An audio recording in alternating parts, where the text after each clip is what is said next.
BBC जांच। Instagram पर भारत में बच्चों के यौन शोषण वाली सामग्री के विज्ञापन चले।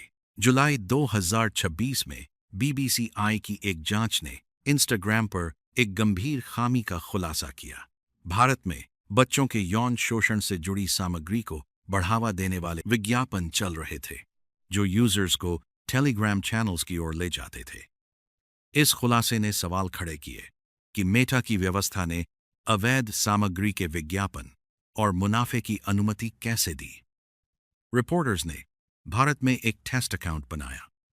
कुछ दिनों में उस अकाउंट पर बच्चों के यौन शोषण से जुड़ी भाषा वाले विज्ञापन आने लगे।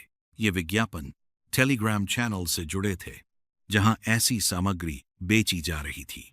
बीबीसी ने कई ऐसे विज्ञापन दर्ज किए। भारतीय कानून में बच्चों के यौन शोषण वाली सामग्री और वयस्क अश्लील सामग्री दोनों का वितरण अपराध है। मेटा की अपनी विज्ञापन नीतियां भी बच्चों के यौन शोषण वाली सामग्री पर ने कहा कि बच्चों का शोषण एक भयानक अपराध है और वह अपने प्लेटफॉर्म्स पर इससे लड़ता है।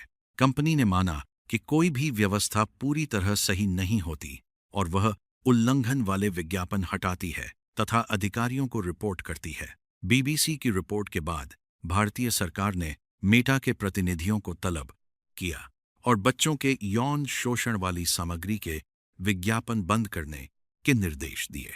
National centre for missing and exploited children के आंकड़ों के अनुसार हाल के वर्षों में भारत बच्चों के यौन शोषण वाली सामग्री की रिपोर्ट्स की संख्या में दुनिया के सबसे ऊंचे स्थानों पर रहा है।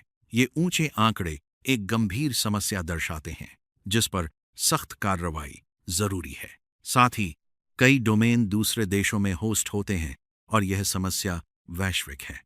मुख्यधारा की बड़े अश्लील वेबसाइट्स मुख्य रूप से भारतीय स्वामित्व वाली नहीं हैं।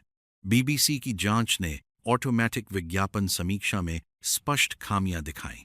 जो प्लेटफॉर्म विज्ञापन से कमाई करते हैं, उन्हें सुनिश्चित करना होगा कि अवैध सामग्री का प्रचार न हो। बेहतर पहचान, तेज हटाना, अपसक, कानून प्रवर्तन एजेंसियों से सहयोग और मौजूदा भारतीय कानूनों का प्रभावी अमल जरूरी है।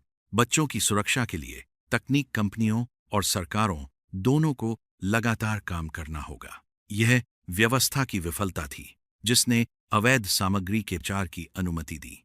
सार्वजनिक रिकॉर्ड साफ है, विज्ञापन चले, लिंक मौजूद थे और अधिकारियों ने प्रतिक्रिया दी। अब जवाबदेही और रोकथाम की जरूरत है।